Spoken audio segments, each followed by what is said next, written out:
stuff outside the house as they can without getting themselves into problems. Yeah, sure, Coach. Now we're going to discuss your time in Kenya.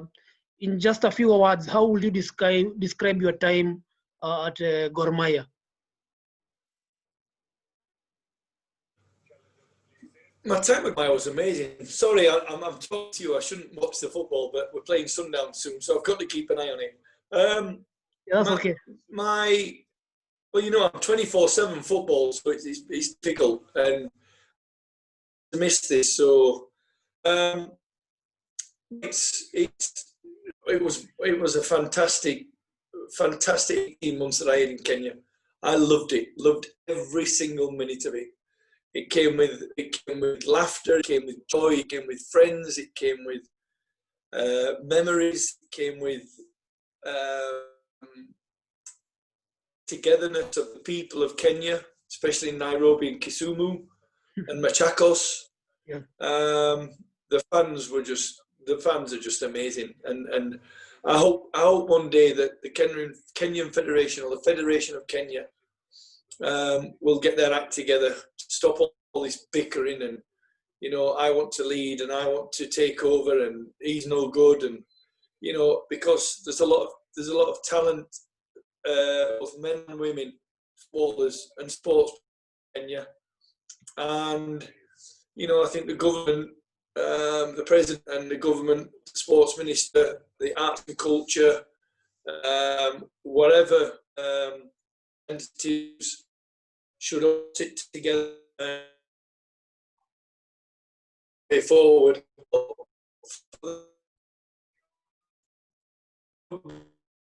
Sports in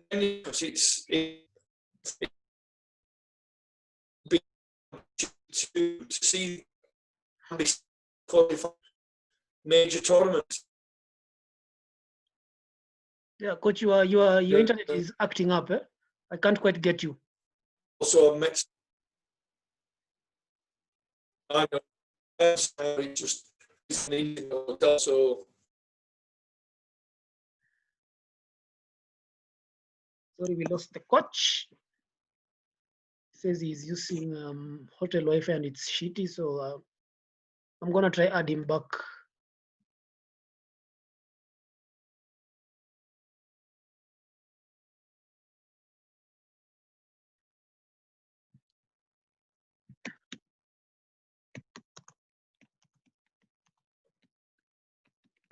Everybody's on the internet.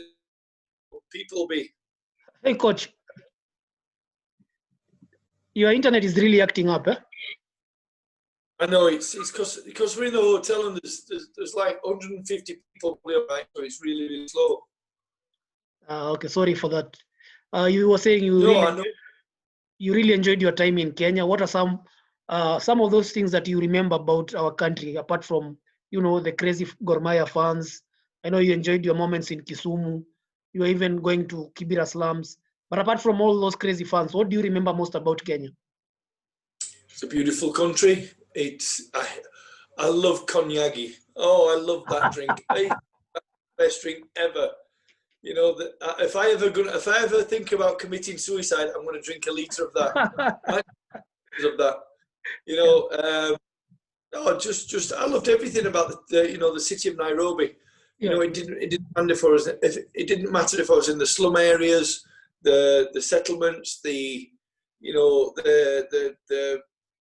foreign national areas.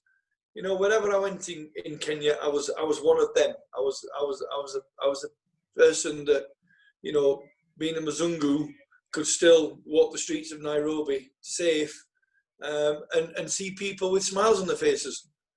You know, seeing this red-headed white, you know, soccer coach walking, you know, to work, running to training, you know, walking to town, you know, and from Kileleshwa to Nairobi without any stoppages would take me 25 minutes, but it usually take me 2 hours because I would actually talk to people. I would engage with people. If they had the time for me, I'd make time for them.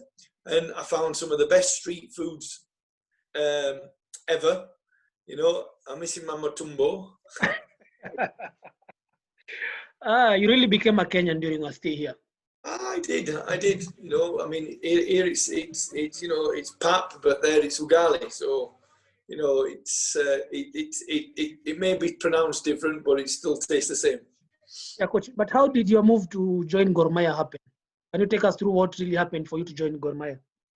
Well, I got offered the job in 2014 when I was in Vietnam. Bobby Williamson was taking over the Harambee Stars job, and he phoned me up and said, you know, would you be interested? And I said, yes, definitely. And I was actually still in a contract with Hai Phong in Vietnam, so I had to be careful because whenever I sign a contract, I honour that contract, and unless it was a club where it was, you know, a no-brainer, you know, I would never break out or leave whilst I'm in a contract. And I said to Bobby, look, can you give me a couple of days to try and see where I am with my contract in Vietnam? And they said they wouldn't release me. And unfortunately, I had to turn Bobby down. And then that's when Frank Natal was Bobby called him, you know, the next day. And obviously Frank had a great year, unbeaten, you know. I thought my chance had gone. And then Coach Edie, you know, the former Harambee Stars and goalkeeper, he called me one day and said, listen, he spoke to Mr. Rachia, the chairman, and he wants me to come. And I was in a job at Chesterfield Football Club, and I went next door to speak to the boss, and I said, listen, boss, I need to leave to go to Kenya. He said, no, okay, no problem. You need to give a month's notice. I went, nah, I need to go now. You know, I need to go in the next week. And he gave me my blessing, and I got the flight to Nairobi, and enjoyed every single minute I was there. What was your first impression of Gor Mahia as soon as you started training the team? You know, the facilities. Of course, there are very many challenges at the club, but coming from the UK, where you played football at a professional level, you've coached other countries. You know, of course, Vietnam is not at the same level with Kenya in terms of facility and the management of clubs. What was your first impression of the team, apart from the fans? I know you love the fans, but before I was in South Africa, yeah, in 2009 to 2011, there was a lot of football that was broadcast on SuperSport in Kenya, and it kind of gives you a false. The stadium looked all right. The stadium looked all right on TV. Obviously, when Yayo and it was Kasarani,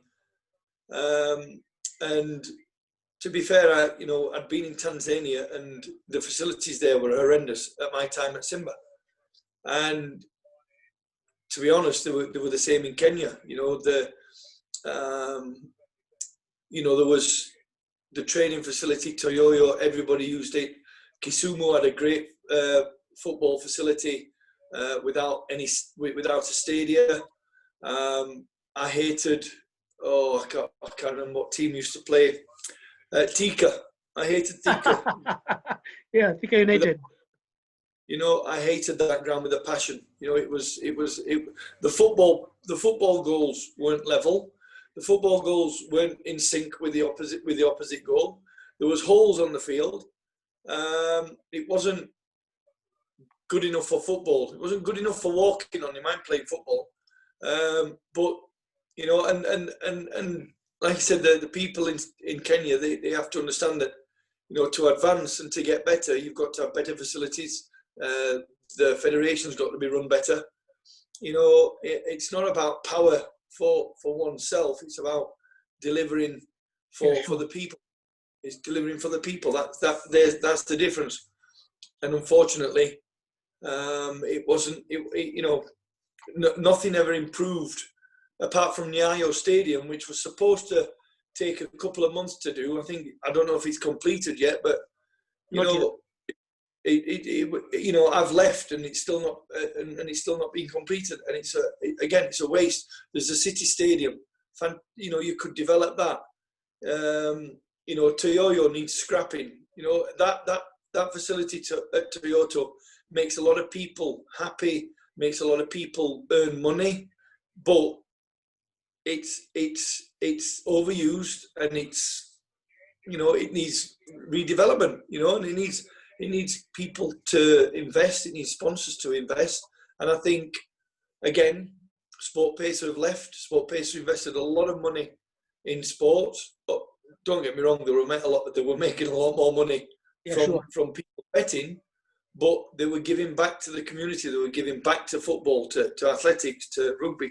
They were getting involved in everything, and that was taken away, you know, by, you know, the government being greedy, you know, on taxes and trying to, you know, take more money. They were making enough money as it were, you know, and they forced SportPesa to leave, and, you know, they're thriving in Uganda. I think they're thriving in Tanzania.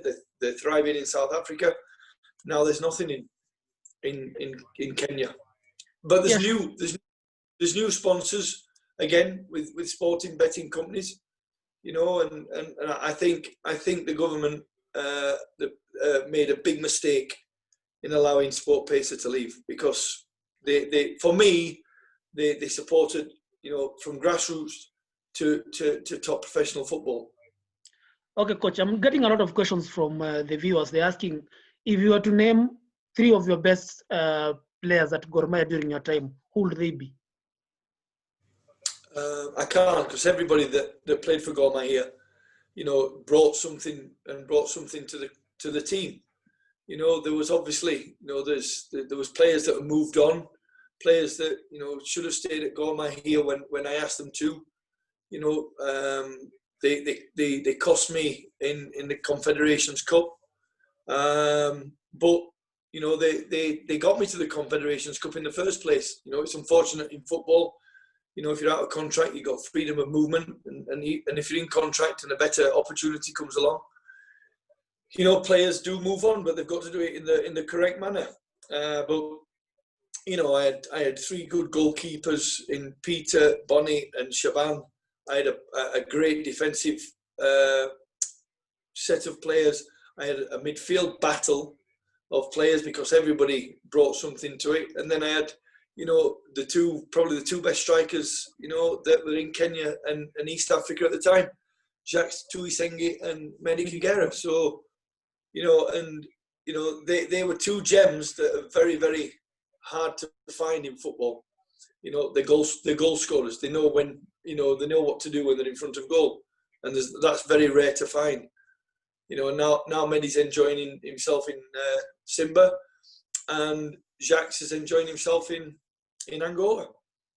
If you were to take 1 or 2 players currently into your team in South Africa, players that were with you during your time at Gor Mahia, who would they be if you had that chance to, you know, you had the free hand to recruit 2 players that you've worked with at Gor Mahia at your current club in South Africa?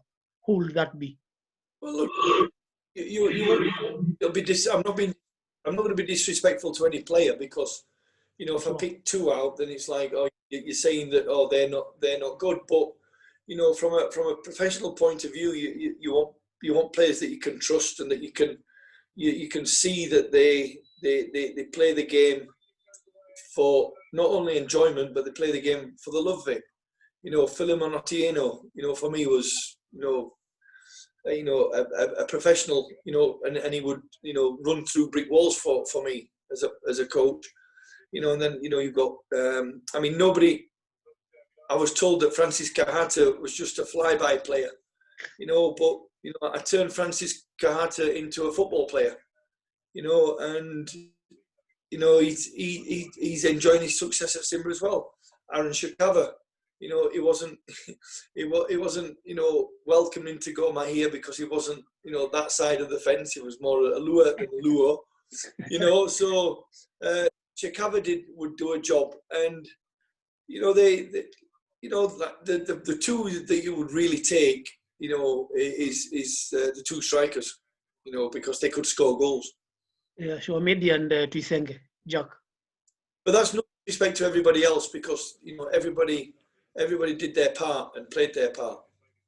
Yeah, sure. And remember, we had a lot of difficult times as well, you know, with money and, you know, no payment, and players, you know, getting kicked out of their apartments, locked out of their houses. So, you know, they wanted to keep playing, and you know, I'm so proud of them for doing that.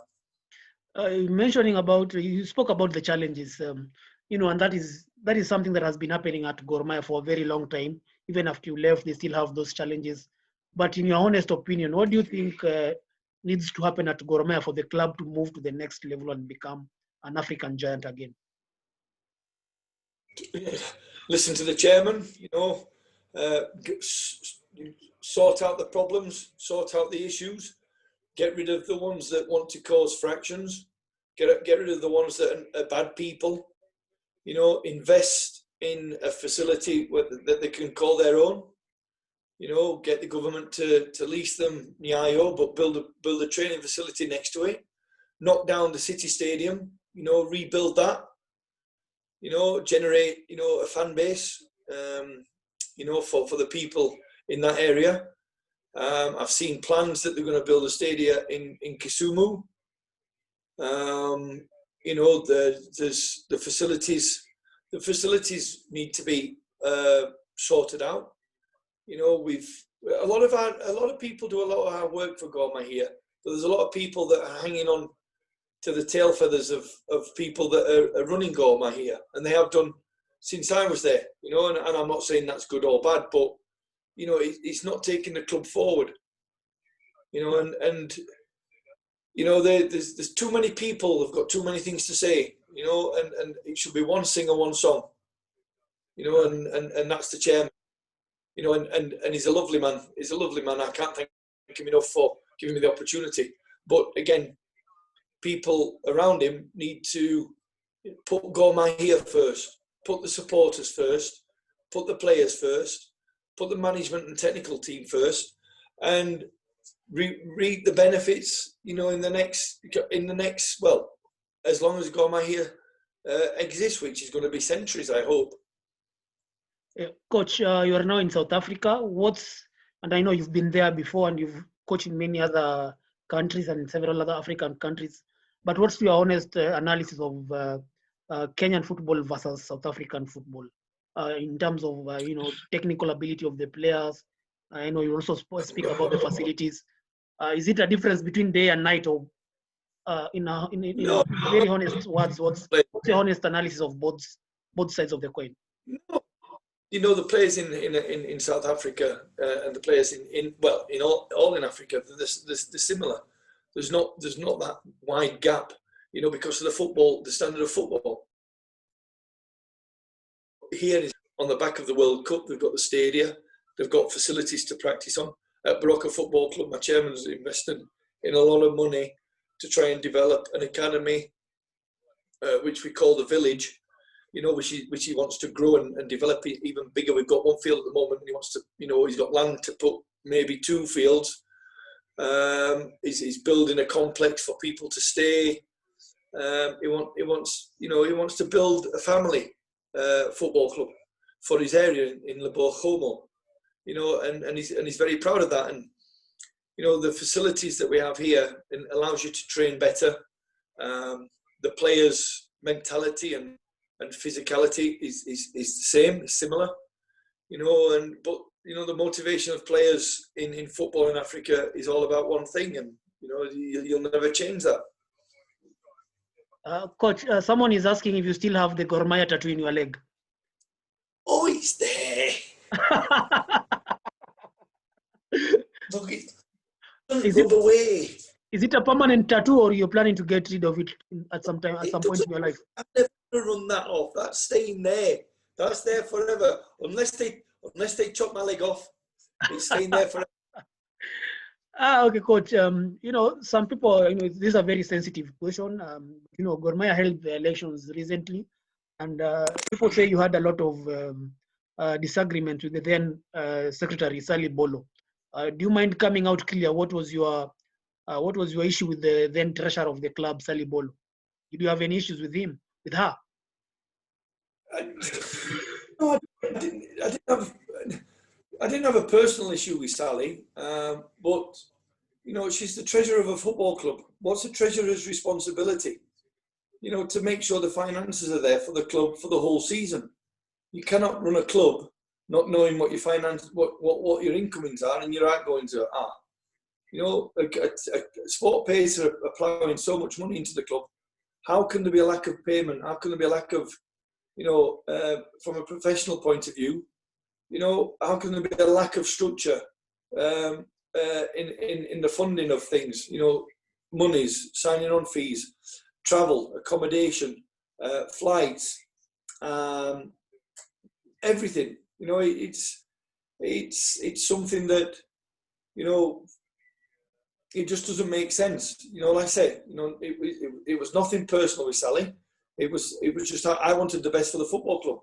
And, you know, when people are nice to you, and then as soon as you turn your back, the putting the knife in or the pointing the finger, you know, it's not very nice. You know, it's something that I tried to, you know, help, you know, in getting organised and you know, doing the right things.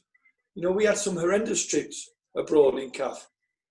We, you know, because, you know, we were literally asking for money. Sure. You know, to travel to, you know, and in big games as well, in massive games. That shouldn't happen. That shouldn't happen. You get money from CAF, you know, provided to put you up in hotels, to make you travel, to get in the right environment, to travel to North Africa to play the tough teams. We went to North Africa twice, and Esperance weren't too bad, but when we went to Uzma, you know, it was horrendous. It was horrendous. You know, the preparation for that game. You know, and we didn't look far off winning. You know, we should have beat Esperance home and away. We should have beat Uzma home and away. We could have got a point, but you know, the whole travel thing, the whole accommodation debacle was just horrendous. You know, and that should never happen. And why was it happening? You know, and who was responsible? The chairman's got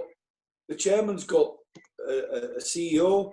He's got directors. He's got a vice president, a vice chairman. He's got all these staff. You know, what were their roles? What were their roles, and why? What was there always a struggle? You know, and like I said, for whatever reason, you know, it's like I say, it was nothing personal against Sally. You know, and you know, he said, she said. You know, but it wasn't nice. It wasn't nice. It wasn't healthy. It's never healthy at a football club if things are going wrong.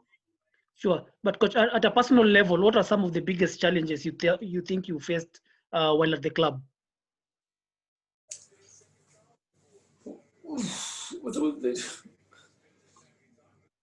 The training facilities were horrendous. You know, we used to get sometimes we used to go to Toyoyo and we weren't allowed to train in because the fields had been unpaid.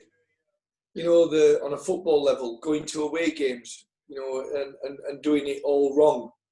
You know, it wasn't allowing me to get the best preparation and the best football from my team.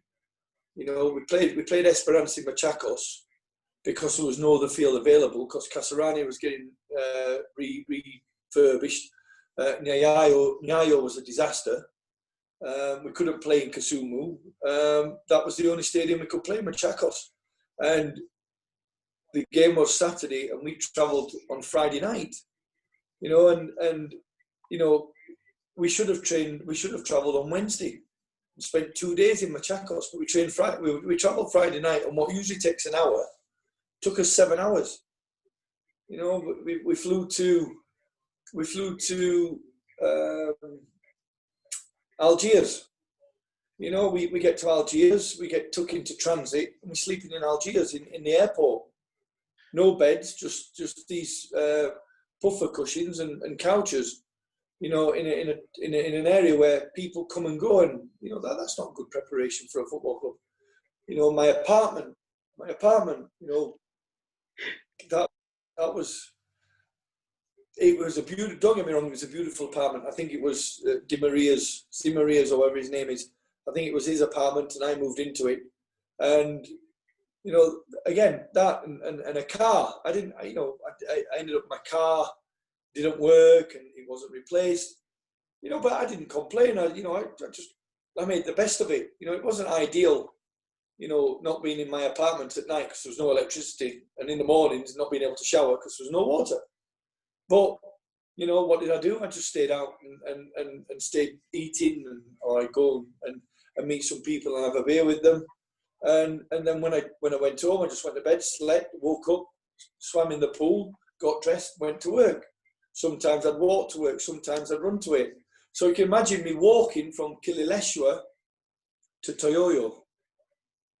That's crazy. Yeah, but and when you've got a couple of hours to stretch your legs, I would do that. And like I say, Patrick Osewe, our former driver, God rest his soul, was an absolute hero for Gor Mahia. That guy, when he took me to his house in Kibra, I was just blown away. And unfortunately, he didn't have an iPhone or a smartphone or any phone that got WhatsApp, so I couldn't really keep in touch with him as much as I would have liked. But when I found out it passed away, it was heartbreaking. But coach, how did you manage to keep sane despite all these challenges? Walking from Kileleshwa to this other side of Nairobi to Camp Toyoyo, huge financial challenges, facing opposition from club officials and also some very rude players. How did you manage to keep sane and really be happy? Because I've never seen you sad. You're always smiling. You're always, you're always joking with the fans and players despite all these challenges. How did you manage to keep sane? I just concentrated on the fans. The day it came to a head was when we played in. Where did we play? We actually drove to Kisumu, and then we had to Mumias. Yeah. We went to Mumias, and we'd won the league. We'd beaten that other team, the other wannabes in Kenya, to win the league. With what would we consider my third team. And we'd won the league, and we'd still got 6 games left, and we were playing in Mumias, and the players had not been paid for weeks. And it came to a head where the players said, "We're not playing, coach. We're not going. We're not travelling." And me and Jalawi were on his phones, and we went to houses and we knocked on doors, and we eventually got a squad of people to travel by bus to Mumias to fulfil that fixture. We lost the game 2-1, but I can understand why we lost the game because the players were angry. But other than that, I kept trying to tell the players, you're used to this. You're used to this. And you just be proud, just be honest, and just play the game. And just wait until the funds are available. The chairman knows where things are going wrong. He just needed somebody, just needed some help and some guidance, and that's where your staff and your board and everybody else comes into play. And everybody, like I say, everybody should have been singing from the same hymn sheet, but unfortunately that wasn't the case. Some sad times you had there, but coach, I'm glad you made good use of your time in Kenya and you really enjoyed your time. I hope sometimes you will come back on holiday and you can say hi to your Gor Mahia friends. In a heartbeat, I'd come back, but sometimes walking to Toyoyo or walking, to the Sport Pater office or wherever I walked, sometimes it worked better because the traffic sometimes in Nairobi is around. Yeah. Walking, you're able to, like I said, keep yourself fit, keep yourself mentally strong. And I do all my planning, all my thinking as a coach when I'm walking. Because there's nothing to disturb me. There's nothing to disturb me. So, like I said, every football club has its goals. Every football club wants to be the best. Everybody in Kenya now wants to be Gor Mahia. Sure. I read the internet. I read the news on what's happening in Kenya. Players are moving on from Gor Mahia. Yeah. Again, financially the club, are battling. Wazito are spending a lot of money. Coach Zico, my assistant, who's a great coach, and I'm so happy that he's now head coach. Is doing very, very well. There's all the guys in League One where the police. I've got a great relationship with the coach. Police. Yeah. Them guys, I miss going for dinner and having choma and goat head and tumbo. I miss my choma. I miss my choma and my chicken. And like I say, it's I didn't want to leave, but an opportunity came at that right time, because I've always wanted to return to South Africa, where I started playing when I was 18. And like I say, I've got a big thank you to everybody at Gor Mahia, everybody that helped me be a success. But that success came from my team. It didn't come from me. Sure. My team made me successful. The fans made me fall in love with the country. Sure. That day we won the title. That day we won the title again. I do things for a reason. We won the league, and we were playing in Kisumu, our last game, and I wanted the trophy the next day because I promised the city of Nairobi that the trophy would be at the statue of in next to the museum, next to the archives. And I wanted to parade it there with the supporters, and it was taken away from me. And I felt really, really bad because it was important to me. But anyway, it did happen. I took it to the founder, of the Luas, of the Luas are the opposition, innit? Luo. Yeah. I took it to the founder, and I put it on the statue, and people had the pictures taken. Cameramen were trying to charge for people to have photos, and I said, listen, nobody charges a penny for this. Nobody charges a penny for this. This is for the fans. Nobody makes any money out of it. And, things like that is what football's all about. Is what football's all about. And this year, when football resumes and when this COVID virus goes away, and we're able to get back to normal, it's going to be interesting to see, what happens. Is the FKF, the government and the sports minister going to sit down together and discuss the way forward for sport in Kenya? Because the athletes and the athletics, is the best all over the world, especially for long distance. Yeah, sure. But why isn't rugby? Why isn't football? Why isn't you've got cricket teams there? You've got golf courses there. Invest, get sponsors in to invest in a program, but manage the finances of it and make areas more suitable for young players to come up and train. Because well, when I left, there was very, Kisumu was probably half decent because it was just a newly relayed carpet. Yeah.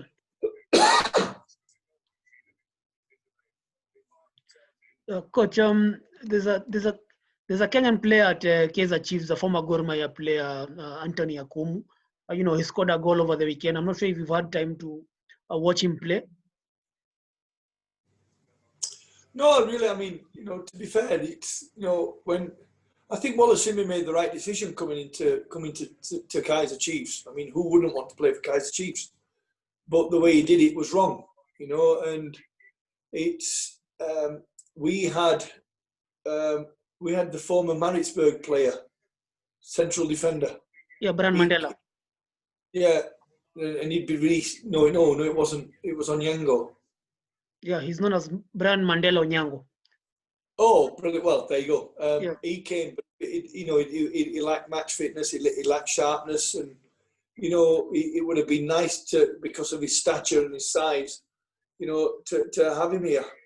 But unfortunately, the timing was wrong, and he didn't show what I thought was better than what we had. So there's not too many Kenyan players in the PSL, and that's a shame. That's a shame. I would sign players from Kenya in a heartbeat, but they're not really seen as better than other African countries. And that's a shame. And that's a shame. Okay, good. I have merchandise to give away. I've asked a question for those guys who have been very keen listening at you.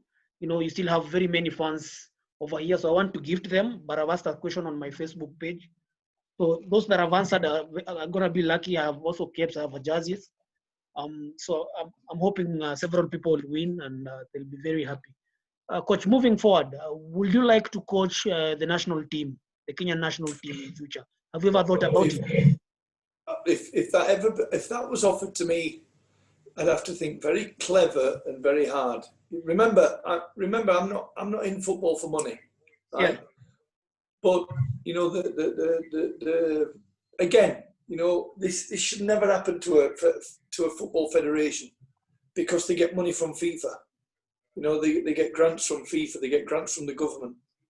How the hell are they 51 million shilling in debt to Bobby Williamson, who was appointed to do a job, was forced out of the job, according to Bobby, the wrong way. The previous coach before that is on 100 and something million shilling.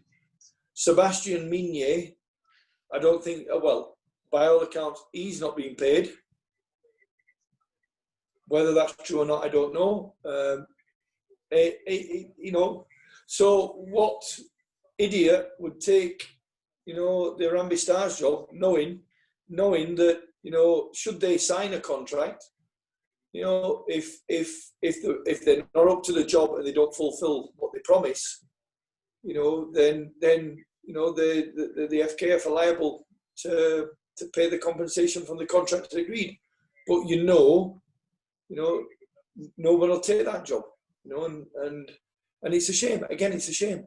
You've got Qatar World Cup finals to qualify for. Now, for me, it's going to be the best World Cup ever, because it's the first Middle Eastern country, like in South Africa. Best tournament when Bafana hosted the tournament. What a great tournament! I worked here in that.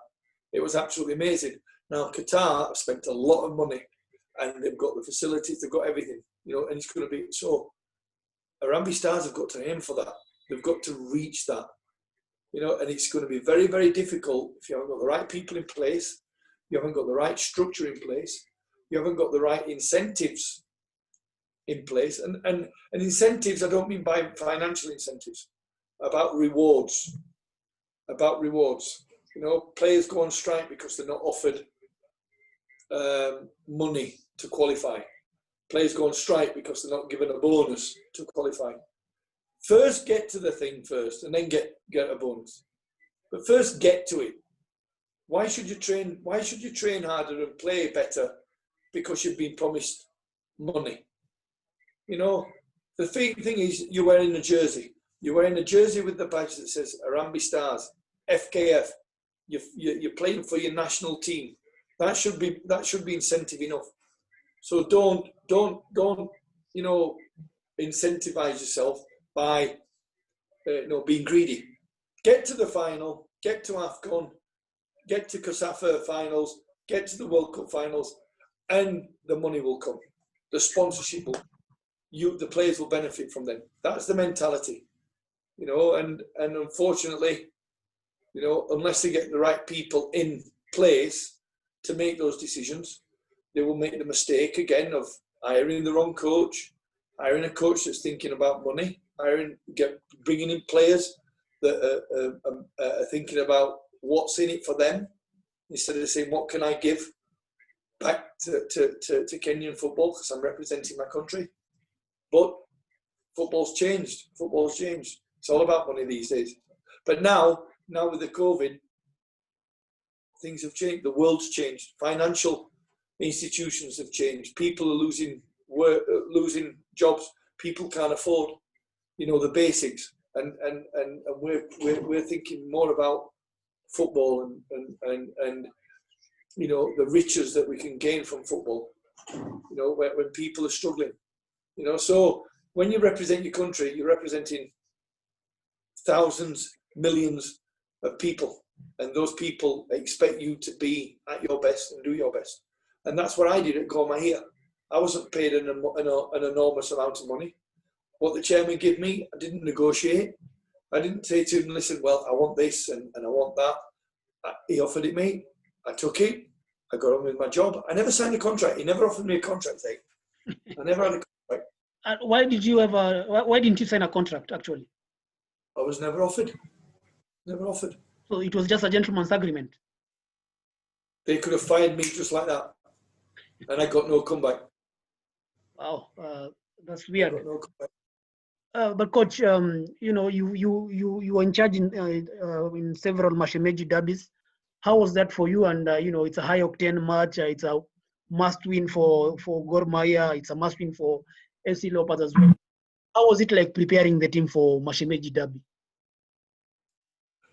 Well, you've obviously heard Tom Buana, his story, and it's true. We needed to win the game, and to him, as a die-hard Kagalo fan, he didn't want to lose against his nearest rivals.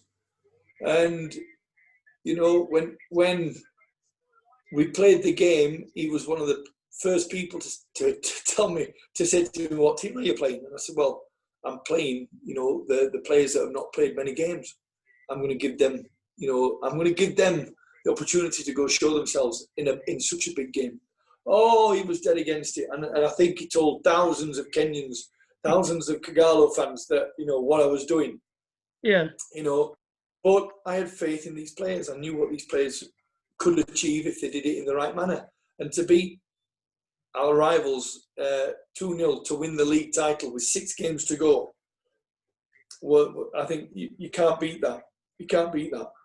I don't know if you've listened to the interview with Tom, but, as a coach, I tried to do everything right for the football club.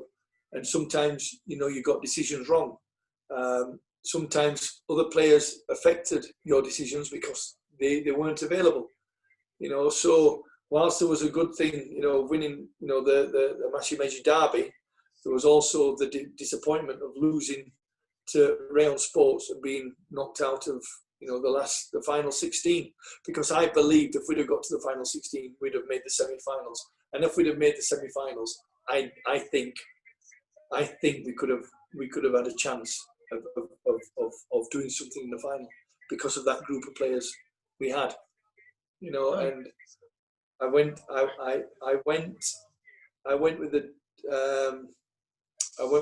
decision to tweak the squad because I lost, one player, and it's been a regret ever since because it was something in football that I made an error of judgment, but it was forced upon me by one player. So that's probably the highs and lows of football. Parading the trophy in Kisumu again. It was fantastic. It was fantastic. And still to this day, I'm still in chats with a lot of people from Kenya. My social media is open to anybody who wants to say hi, anybody who wants to say get lost, we don't like you. I always reply, and if I don't reply, it's because it's either in my spam folder or it's in my filtered messages. But I always try and reply, and even if I just say hi, it's always nice to be nice. Okay. Someone tells me that I need to remind you that that lady in just near Kamtoya where you love to buy bajia says hi to you, and he still sings your praises. She's still there, bless her. Oh, brilliant. Yeah. There was a lady that used to sell at Toyoyo. She used to sell sausages and eggs. Yeah. And her baby son was called Dylan. Yeah. And listen, and anybody that's looking for somebody to do any work, she's called Faith. Yeah. She asked me if I could help her to try and get employment, and I said, look, I will I will ask people, and you know, if anybody can is looking for somebody, you know, she's brilliant. She can do anything, and she's very, very clever. You know, Oh, so if anybody got any, and give me if anybody offers anything, I can give you a name and yeah, sure. help her out in these times. It'd be absolutely appreciated. Sure, coach. We will talk after this, and you can give me her number. I'll probably just put something on social media. We hope she gets something.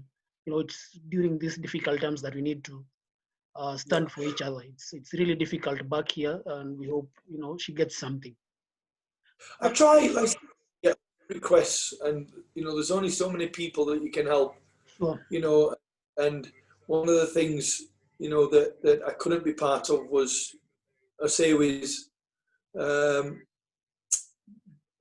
passing. You know, and it was heartbreaking. You know, and like I say, you know, he's got a young daughter. I think she must be about 9 years old now, and I just hope that she's okay and she's healthy and she's happy. You know, because she lost her mother a few months ago. So to lose her parents in 1 year was, you know, must be devastating for her. You know, and I hope the family or friends that are looking after her, you know, hopefully one day I'll meet her one day, as I will baby Dylan, and as I will, you know, when I get the opportunity to come back to Kenya, I'll let everybody know, and we'll have a big party in that square. And I'll go to Mr. Rachia, get the money that he owes me, and then I'll buy everybody a beer. Actually, no, I'll go to a superstore and buy shelves and shelves of konyagi, and we can all and enjoy. Speaking of konyagi, who gave you that konyagi? You know, there's still that famous photo. Were you willing to take it? Did you know what you were taking then? No, I to be fair, I thought it was like vodka or gin. You know, but whoever had that camera out and I made that face was absolutely amazing. It was brilliant. It was brilliant. How was the taste? How was the taste when you initially took it? The first sip. How was it? And what did you think? Put it this way, I would rather drink the fuel from a motorbike. I'd rather drink the petrol from the motorbike. In fact, no, diesel would taste better than konyagi. You know, remember, I used to drink in all the bars in Nairobi. Yeah. You know, I used to drink in all the bars in Nairobi. You know, I wasn't one of these people that wanted to go to the foreign places where all the foreign nationals were. That wasn't my scene. You know, I would be downtown in Nairobi. Again, I think I had one incident where some young boys tried to steal my phone one night, and you know, I don't think he realised how fast I could run because I caught him. You know, and you know, it's you can ask anybody, any bar owner. You know, I was always in there. I didn't ask for anything free. I didn't feel like a celebrity. I was a Mzungu on my own. You know, having a beer, having a Tusker Baridi. You know, and I enjoyed the environment. I loved that people could talk to you and not ask you for anything, not want anything from you, not bother you. If you sat there alone reading or you know listening to music, they wouldn't. And it was brilliant. People from all over the world should find out what Kenya. And I only went to Mombasa once. You know, which on the train, which was amazing. You know, and that's somewhere I want to visit, you know, again. You're welcome, Coach. Now, Coach, I wanted to put you to task. If you're going to face probably FC Leopards, or you have a very crucial CAF Champions League or CAF Confed Cup game, and I want you to name your best starting 11 that you will go with. Best starting 11 for Gor Mahia against, be it whichever club in Africa or against FC Leopards, your best starting 11. Well, I put myself at number No, I pick myself at number 3. I'd be starting. No, you'll be the coach. You'll be the coach. I'm a player. I know you're a very good left back, yeah, but I would like you to remain as a coach and name your best 11. Is this in Kenya or in all Africa? No, your best starting 11 for Gor Mahia. In an ideal situation would be Bonnie. Again, no disrespect to Peter or Shaban. Yeah, definitely. Would be Bonnie goals, Philemon Otieno, right back, Wallasimbi left back, Shakava and Josh Onyango with Musa Mohammed as in the squad. It'd be a toss between Musa and Josh, but I would think Josh. Mm-hmm. Although I've got a bone to pick with Josh because Josh Onyango claimed that Zimaria was the better coach, but Zimaria never picked him, so I don't know how he thought he was the better coach. Yeah. You'd have Kachi on one wing. You'd have little Bonnie on the other wing. You've not mentioned your left back. You did. I saw that. Okay, Walusimbi, yeah. In midfield, I'd have Humphrey Mweno and Wendo. Yeah. I'd have Jackson, Mehdi, Kagere up front. Mehdi and Kagere up front. Then Mieno, Wendo, Boni and who in the midfield? Kachi. Boni and Kachi. That's a good team. We have to speak about. That's Wendo. No disrespect to the player. Yeah. That's no disrespect to any other player. No disrespect to any player. And Wafula would get in there if we knew what nationality you were. I don't know where that player is at the moment, Innocent Wafula. He was such a good player, such a hardworking player. But coach, I wanted to ask you about Ernest Wendo. You had such a belief in him, Many thought he was not a good player. Why did you really like him? I just like him. He was a proper midfield player. Simple, got it, give it. And, you don't get many midfielders like that. You get a lot of midfielders in Africa that want to do things on the ball that they can't do. That he's not in their mentality. But Wendo just did everything simple. And his defensive part of the game was his positioning was exceptional. The only time he let me down was in Tunis when we lost 1-0 to Esperance. Yeah. But you can't do everything good all the time. Yeah, sure. We are all humans and we make mistakes sometimes. But who was that one player, apart from those senior players, who was that one player at Gor Mahia that you thought had really good potential and would go far? It was, to be fair, it was Raphael Asudi, the left back that we took over to the UK. That we brought to the team. The potential of that kid was frightening. But I don't know where he is now. I don't know what's happened to him. He had great potential. Okay. Coach, we are almost done now. What will be your parting shot? What would you want to tell your fans in Kenya, not just the Gor Mahia fans? What would you like to tell even the administration? You mentioned FKF a lot. You mentioned the Gor Mahia administration a lot. Just in a few words, in say a minute or two, what will be your parting shot to the general Kenyan football stakeholders? Just, from a football point of view, sort the country out. Sort it out. So the government's got a great opportunity now because of this COVID virus to rebuild, for everything. And sport is not the be-all and end-all. It's people's lives and people's livelihoods and people being able to eat. But without sport, people have got nothing to aspire to, especially young kids. People have got nothing to grow up to want to be. Like I did when I was a little boy. I wanted to be a footballer since I was age 5. But if you haven't got the opportunities to give people, facilities and coaching and people that can coach in schools as well as in clubs, and because there's a lot of hard-working coaches out there that get paid zilch for doing the game that they love. Educate coaches, give them courses that they can replicate to kids. you know, both men and women, boys and girls, youths, and try and make it better. FKF, sort yourselves out. Sort yourselves out. You know, there's never anything positive coming out of FKF. Whether the president's the right man or whether there's somebody else to come in who's going to be better or going to be worse, nobody knows unless there's dialogue between, you know, all the governing bodies.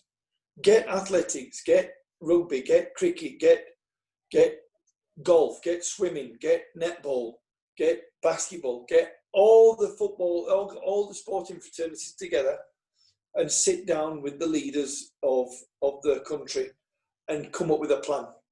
Start from scratch and you know, let's build something better for 100 years' time. When me and you are, you know, watching this broadcast from heaven, because some football fanatics playing it on YouTube or, you know, watching it through the goggles that will come out in the future, that gives people hope, that gives youngsters and families something that the kids can achieve and aim for. Going to school and learning is fantastic, but going to school, learning and playing sports is even better. You know, and you know, I hope the KPL and the FKF can get together and make Kenyan Premier Football plus the NSL as well, you know, better. You know, and people will come and watch games if they've got decent facilities to go and watch. Remember, you used to watch NSL games at Toyoyo. Yeah. You know, the games were played and there were fans sitting on the wall. It's not a football environment. You know, and you're playing in a major league. Sometimes Premier League clubs, Nakama would play there. You know. So and unfortunately, Nakama are no longer. But come on, you know, it's get the right people that want to be in there to do the best for the country, not for themselves. It's not about themselves, it's about the country, the representing the country. The governments give them a position to make things better. And if you can honestly tell me that it's improved since I left, then I will be amazed. I will be amazed. Sure, Coach. My last question will be, well, apart from FC Leopards, which other team in the KPL did you really find difficult facing that gave you really hard opposition? Thika. Oh, I hate that stadium. I hate that name. Yeah. I hate that name. Thika. Oh, apart from the surface of the pitch, what else? It was just a horrible venue to play, and the team that we played against knew that you couldn't play football. Gor Mahia couldn't play football on that ground. It was horrendous, and I lost twice. Remember? Yeah. Mumias was always a good place to visit, you know, and Kericho again. Kericho's got a lovely, you know. Imagine, you know, doing something with that stadium in Kericho. It'd be fantastic. Sure. It would be amazing. That city stadium, you know. Imagine if they renovated that and made a nice. You don't need to spend millions on it. You don't have to put a roof on it. You just have to make it nice. Put a nice playing field there, and people would come from that area, and you don't even have to. They don't even have to pay. Just get them in, and businesses. You know, you get people selling food, drinks, beer. You know, people selling things around the city. People, you know, that's what people live on, and football is a big part of that. You know, you put rugby posts on there, so rugby could be played there. You know, and make it thrive, make it healthy. You know, and like I say, you talk about mental. You talk about the mental side of things. How do I stay sane? Yeah. I always positive side in the negatives. You know, I don't criticize criticism. You know, I find out what that criticism is about, and I nail it, and I deal with it. You know, so we just pray that this virus goes away, that people stop dying, that the businesses reopen, that people can still can go back to work, and make Kenya grow even more. Because it's big, Kenya. It just needs to keep spreading and growing and branching out to make things better, to make people's lives better. Coach, that's a very good parting shot. I want to thank you for your time, and we'll keep the discussion going. I want to thank you again for accepting this invite. Not everyone can do that, especially when you're preparing for a tough game, in the next few days. And I want also to wish you all the best in South Africa. Thank you, Coach, and have a nice time. Good night, and to everybody who's watching, or everybody who will listen to this, or to anybody, guys, Kenya, Nairobi, #1. Thank you, Coach. Thank you so much. Bye. Good night. Good night to you too.